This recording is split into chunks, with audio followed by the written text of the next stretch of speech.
Hey, this is Gecko Mayhem. This is another Godforge video. Of course, we don't have access to the game because Beta 1 finished a while ago. We are waiting for any information about Beta 2 and progress on the game. Today's video is about gear in Godforge. What we learned in Beta, what we experienced, what we experimented with. I'm going to break down how gear works in Godforge at present. It may change. I'm going to give my impressions of the gear system overall, and I'm going to talk about ways that I think it could possibly be improved. So some suggestions for little areas of improvement with gear. Gear is important. This is something that people who play these games understand pretty quickly. It's important for progression. If you don't upgrade your gear, if you don't get better gear, you're going to come up against a wall. So there will be a point during your gameplay, your journey, where you're doing the campaign and you're just trucking along, you're upgrading your heroes a bit, and you realize, this grey gear is not quite cutting it for me. I'm going to have to try and improve the stats that are on my gear, or some part of my gear needs to be improved in some way so that I can progress. And that is a core part of the game loop. You need to get better gear, you need to improve that gear, and it will help you to advance further in the game. There also comes a point where you need to make a decision between stats on a gear, how it is improving your character sheet, how it is making your character stronger, how it is synergizing with the stats that that character, that hero, really should be going for in terms of being a strong hero, being a core part of the team, being a valuable team member. Between that and set bonuses. So there are many sets in the game, each of which has different set bonuses. The simpler sets have a 2-piece set bonus, and you can stack those pieces. So for example, I think it's Falcon gear has a 10% speed increase. So if you have six Falcon pieces on, then that's tripling the 2-set bonus because it only has a 2-set bonus. So you would have 10% and 10% and 10%, so 30% more speed with full Falcon. Other sets have a 4 and 6 piece bonus. So you're going to be making this decision, do I want to go for set bonuses? Do I want to go for better stats? Or try and get a combination of both, right? So you get to the point in the game where you're thinking about the set bonuses as well as the stats and the type of gear that you're putting on. So let's break down gear in Godforge a little bit. You have gear slots. So you've got your helm, shoulders, chest, gloves, legs, boots. Those are the 6 armor slots for gear. You have the primary stats.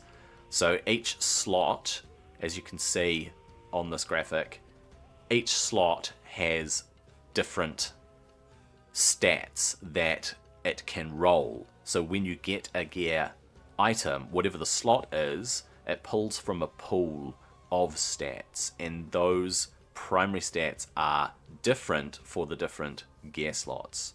So for example, you might aim for accuracy on gloves or crit % on gloves to try and increase a slayer's chance to crit, for example. Or if you're going for boots, you might aim for speed on your boots. Or you might decide, I'm actually going to have this hero a little bit slower than the rest of the party, but I'm going to push their divinity meter a lot more, and I'm going to go for faith boots, and I'm going to get as much faith as I can. So you can choose faith as your primary stat, for example.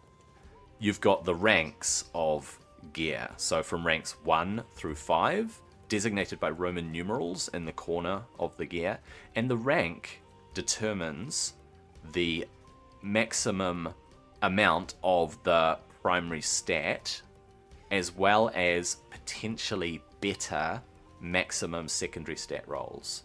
So it's basically the max stats that you can get That's determined by the rank. So a rank 1 piece will not roll nearly as high for its primary stat especially as a rank 5 piece. You've got rarity. So starting with grey all the way through to legendary rarity gear. The rarity of the gear determines how many secondary stats. So a grey item will have no secondary stats, you are just rolling primary. And then a legendary item, it will have 4 different secondary stats on it, all of which can be rolled up to a certain degree. There are 5 different types of gear, and the icons are different for the different types of gear. So you've got your Moonweave, Dragonhide, Nightscale, Chainmail, and Warplate. Those are the 5 types of gear. This actually comes from when the game was in its early stages, and there was potentially going to be this grid system where placing your heroes in a certain formation affected battle flow. Now, they scrapped that system a couple of years ago. They pivoted completely away from it. But the gear, the naming of the gear, and the fact that there are these different types of gear, Moonweave, Dragonhide, and all that, that actually comes back to when they designed that system, was around the same time that they designed the gear, and they just retained that whole, there are 5 types of gear, we'll just roll with that. Now, just on that, I think that the graphics of the icons need to be improved just a bit. They are a bit bland, they are a little bit too medieval looking. If we're talking gods and legends and heroes from mythology who just come in and blast stuff and come in all powerful, then the gear should reflect that. There are ways that it could be improved. The type of gear actually determines what the attunement bonus can be. And I'm going to talk about attunement quite a bit in this video. The way that attunement works is it's a bonus stat. So you can get this extra little boost on your heroes if you attune a piece of armor to that hero. Now, a hero needs to be 4-star ascended before you can attune gear to them. And the attunement possibilities are on Moonweave, resistance or speed. Speed is king. Dragonhide, crit damage or attack percent. Nightscale, accuracy or faith. Chainmail, HP percent or accuracy. So you get another option of accuracy there. It can roll accuracy on Chainmail or Nightscale. And then Warplate is defense percent and resistance. And you can kind of see from the gear, you've got from the cloth type, Moonweave, all the way to the strongest, the plate, Warplate, that it kind of aligns with what you would expect in terms of extra stats. So for example, an Invoker is going to want to go as fast as possible and potentially have more faith. So Moonweave is much more likely to go on to an Invoker because the attunement can be speed, the attunement can also be resistance. So an Invoker could do with a bit of resistance and a little bit of defense and just a little bit more survivability because they're there to heal your team, and especially the speed. And then if you have any kind of hero, it can be a Slayer, it can be a Brawler, it can be a Defender, you probably want accuracy on them if their role is to land stuff, right? This is why the gear type is not locked to archetypes, hero archetypes. The gear type is not locked to anyone. You don't have to put Moonweave on an Invoker. A Slayer is not locked out from having a piece of Warplate on. But the attunement stats are limited, and so you will want to think through not just the stats on your gear and the rank and the rarity. You'll want to think, well, I want to attune this hero with stats that align with what that hero is supposed to achieve for my party. Okay, beyond rarity and attunement, we have secondary stats. So secondary stats, as I've said, can just be all these different stats on your character that can roll up.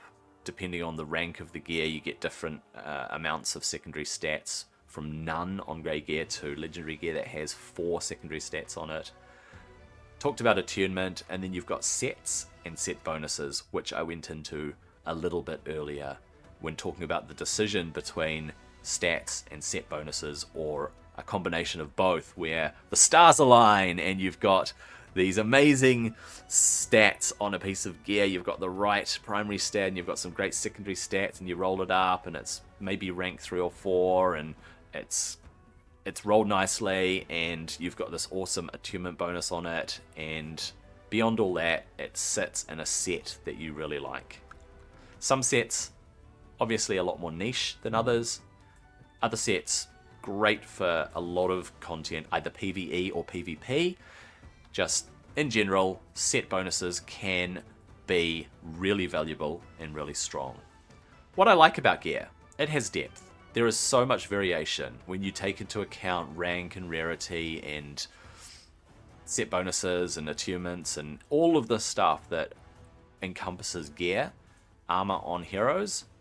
I think the diversity and the variation across it and the possibilities are just pretty incredible. I think that attunement is a good idea, being able to add these secondary stats to heroes. I think attunement could be improved. I think it is a good starting point for improving gear that you're placing on heroes. There are ways that it can be improved. I'll go into that in a little bit.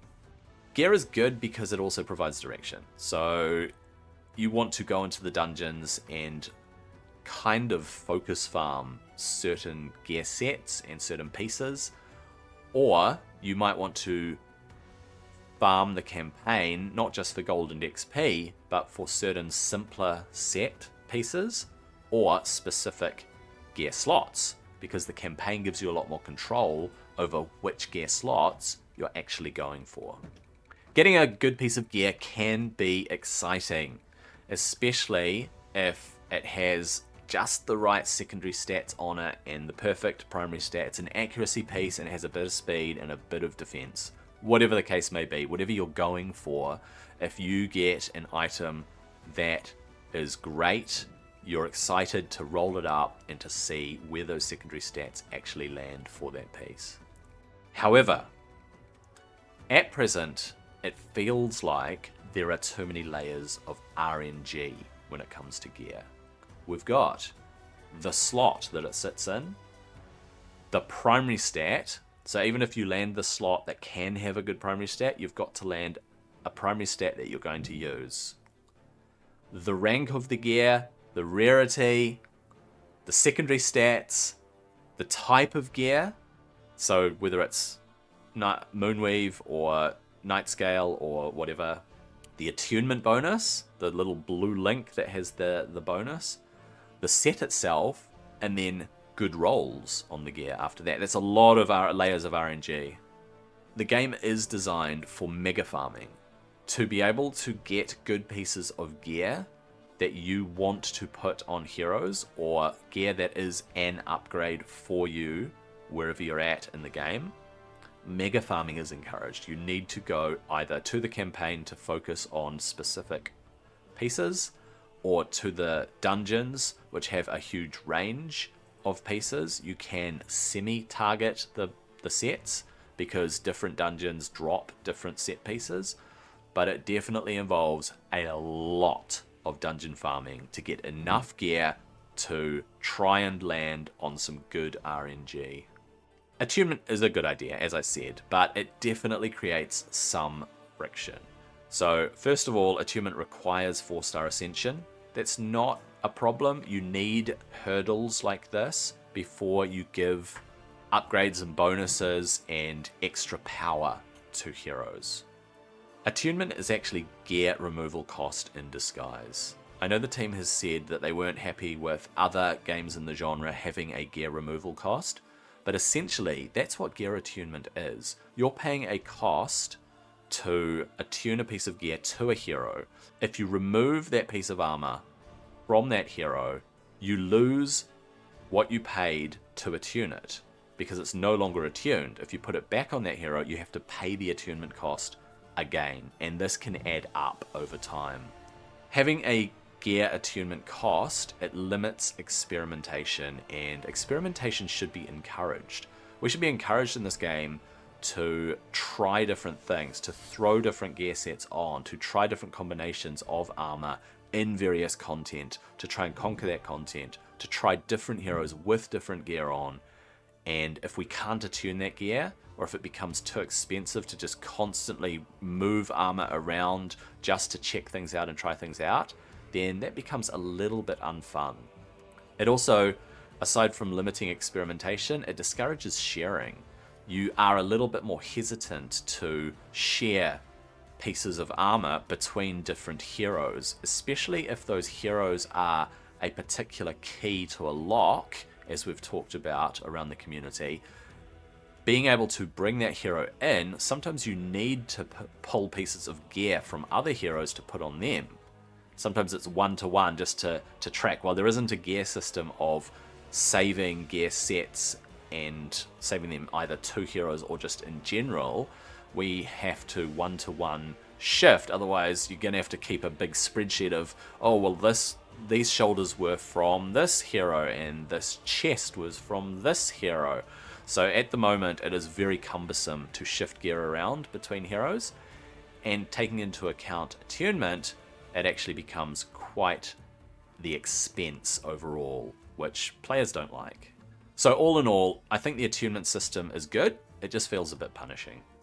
I'm not sure of the actual solution here, because having those extra stats is nice. Being able to attune gear is almost like soulbound gear in, for example, World of Warcraft, where you get an item that is bind on and pick up. It is soulbound to you. You can't share it with anybody else. You can't put it on the auction house. You can only either disenchant it if you're an enchanter, or you can vendor it for a bit of gold return when you no longer need that piece of gear.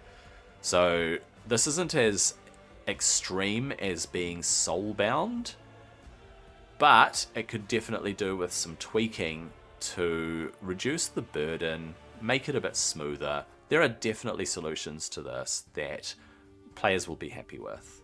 And I've thought of various things, such as currency, another currency that is not gold, to attune gear, and allowing you to maybe attune it to a particular archetype, or soul binding it to your account, where you can place it on any hero, but it's been activated, it's been empowered, it's been upgraded permanently. So you can put a crystal into this piece and boom, it awakens it that little bit more. It would be some sort of gear awakening rather than attunement. I like the idea of attunement. You're locking it to a hero, you're making that decision. It is a decision I have had to make, and it's not a decision I take lightly because I have to pay a bit of gold towards it. But I definitely need that stat upgrade, and so I'm going to do it. I'm going to attune it. Or if the attunement bonus is not great, you might say, well, I'm not going to bother attuning this. Unfortunately, I didn't roll the right RNG, and I didn't get the attunement bonus that I wanted. So definitely there are solutions to this. I think overall a bit more clarity around attunement would be nice. There were questions around the community during the beta about how do I attune gear to heroes? Well, you need to 4-star ascend them. It wasn't completely clear at first. But if people dug a little bit deeper, they recognize this. But just definitely clarity around what's the cost going to be before I click the blue icon. What is it going to do? I mean, it's fairly clear what it's going to do. It says 9 accuracy, and you're like, well, if I click that, oh, there's a cost. Oh, yep, I'm going to get 9 accuracy if I pay that fee, right? That's clear enough. There are other areas of attunement with gear that could definitely do with a little bit of clarification.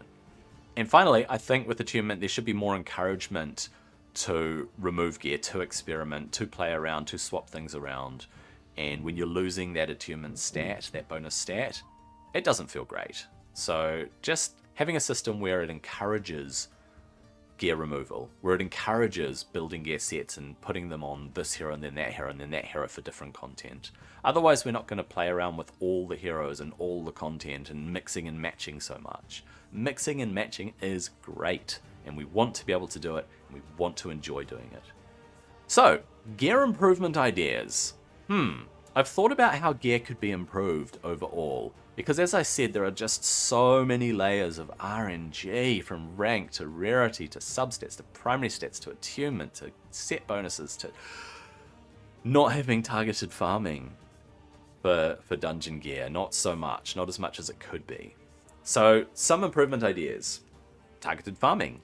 That narrows RNG, so specific days of the week or whatever, you open up a particular bonus to a dungeon where, hey, you're going to actually get a triple chance of getting Tremor gear because this event is on, or on Tuesdays when you farm Workshop of Ptah, you have double the chance of getting this gear slot or these gear slots, helm, shoulders, and chest. And then on Wednesdays, you have a greater chance of getting legs, boots, and gloves, for example. Gear crafting. We can craft weapons. We get God Steel from a dungeon. Pretty simplistic way of doing things, right? Get God Steel, make weapons. Very, very RNG on weapons also. Crafting gear in the smithy would be great. I just hope that they add that as a feature, that we can gain different resources to craft gear and improve gear and upgrade gear, and maybe have a little bit of control over rerolling attunement or rerolling stats or something like that. Increased slot drop rate, I mentioned that. A farmable currency. Right, so if there was a currency we could farm that could adapt or alter gear in some way. I know if they do allow us to craft gear, we're going to have to farm some sort of resources, but also having a currency that allows us to change gear or alter gear. You pay a fee and you enchant your gear. Maybe you pay the resource to some NPC and they change the attunement on the gear, or they make it permanently attuned to your account where no matter which hero you put it on, they automatically get that bonus so long as they are 4-star ascended, or whatever the case may be. A currency for gear and gear upgrades and gear changing and gear alteration and gear improvement. It'd be nice. A pity system. So if there were a gear pity system when farming gear and selling gear. So you're farming, you're doing this dungeon, you're doing Horde of Svarog, you're killing Zmei over and over, stage 9, and you're just not landing the gear set that you want, or you're just not getting the right stats on that gear, and you've farmed it 50 times, and you've got one salvageable piece. Well, it doesn't feel too good, does it? Because you're contending with RNG. Even if you get that fantastic piece, you've still got to roll good stats. And I've seen some poor rolls. I gave that as feedback during the beta. Some poor rolls. Had a fantastic piece, and it rolled 2.5% crit percent.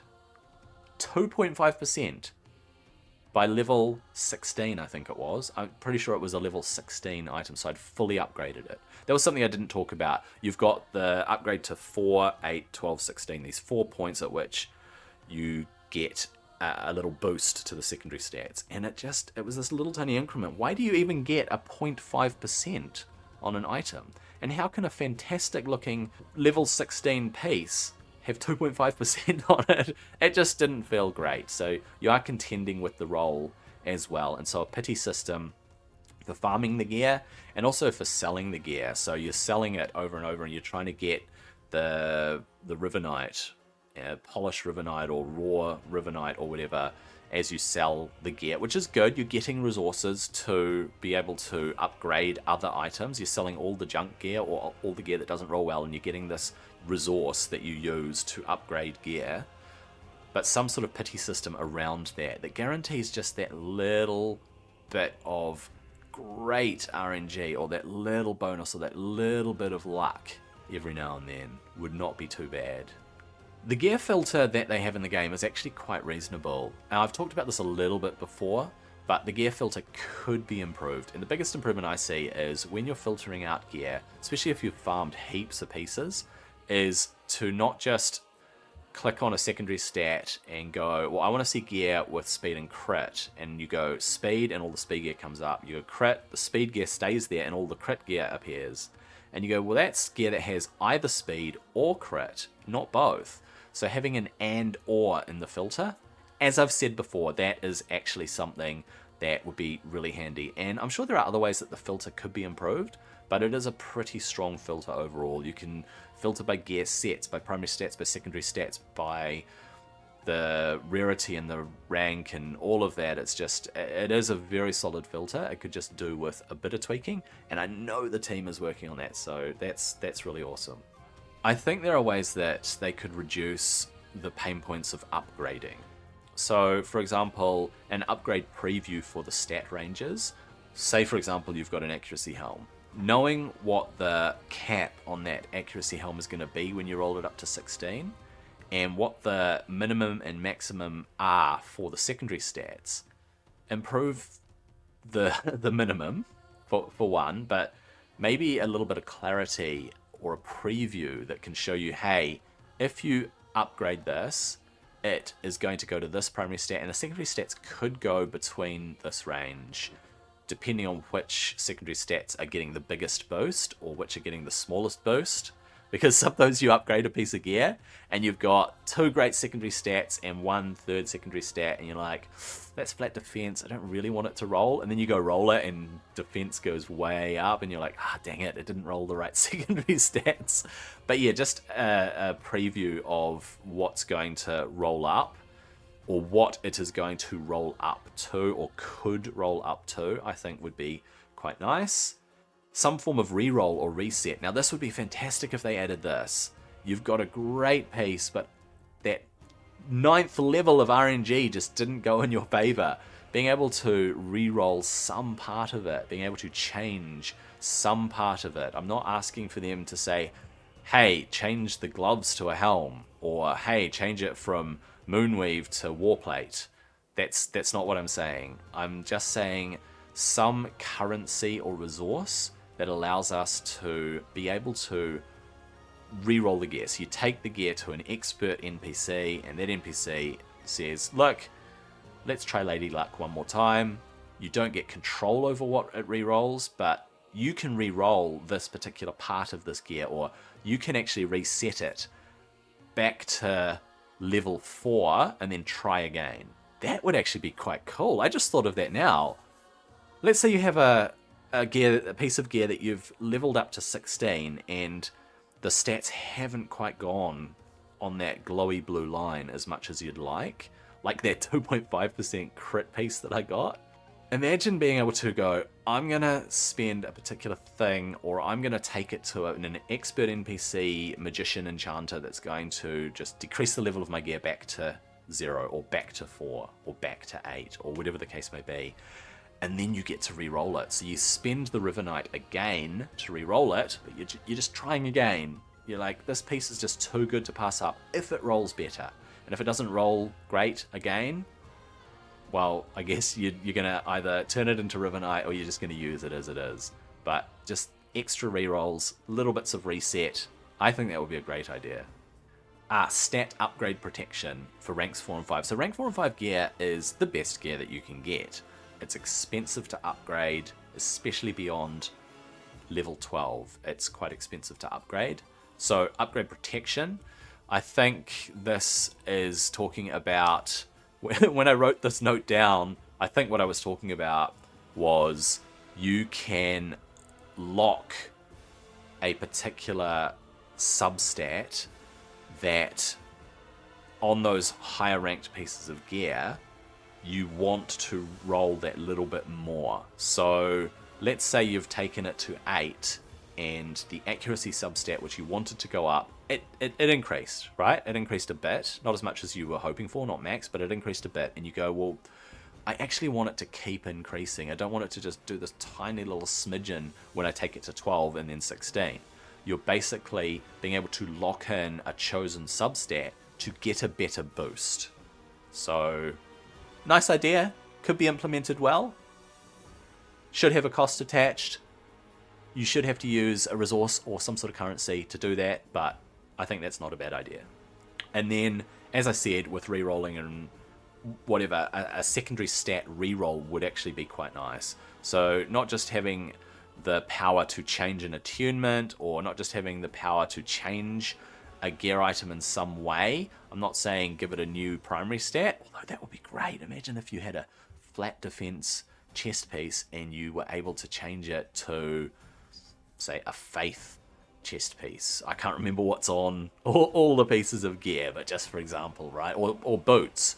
You want speed on boots, and they've got great secondary stats, but they're flat attack or whatever, and you want to reroll the primary. Well, the secondary stats, I think being able to reroll the secondary stats would actually be quite good for players and give just that little bit more flexibility.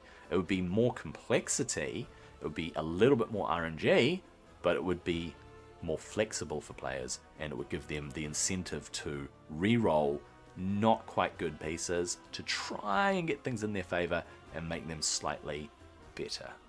Now, I'm not saying through all of this that because of the fact that we're relying so much on RNG that we shouldn't have to farm gear. I think we do, and we should. Farming gear is a huge part of this game, and choosing where to farm and what to farm and how much to farm, that's on you, the player. But giving bonuses and giving incentives and giving little areas of targeting and focus, I think these are all little tweaks that could fall in the player's favor and give people more of an incentive to farm. So I'm not saying don't farm, I'm saying that farming should be meaningful. I don't want them to remove RNG completely.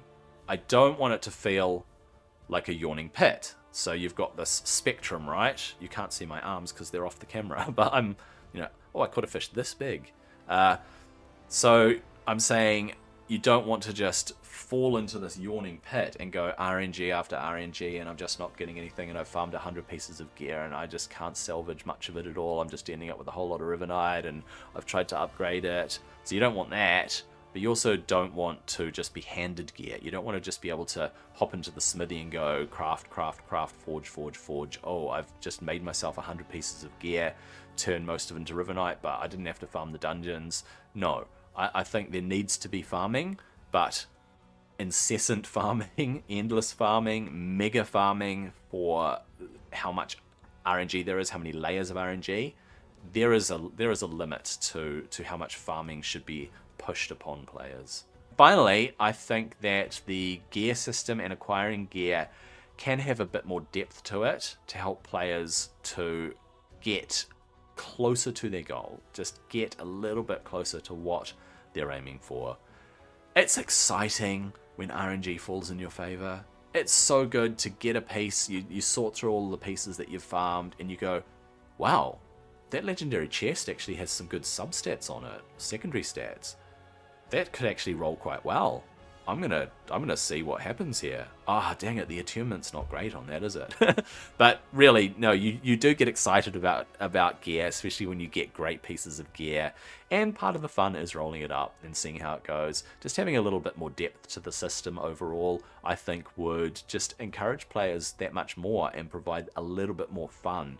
And players will be much more willing to farm the dungeons to get gear because they know that there are these little areas of fallback, or there are these little areas of target that they can aim for. And that's gear in Godforge. So I covered what gear is, what kinds of gear there are, the layers of RNG, attunement, the pain points, and suggestions and solutions for improving the gearing system overall. I hope that you like this video. I hope that you have a good day, and I'll see you on the next one.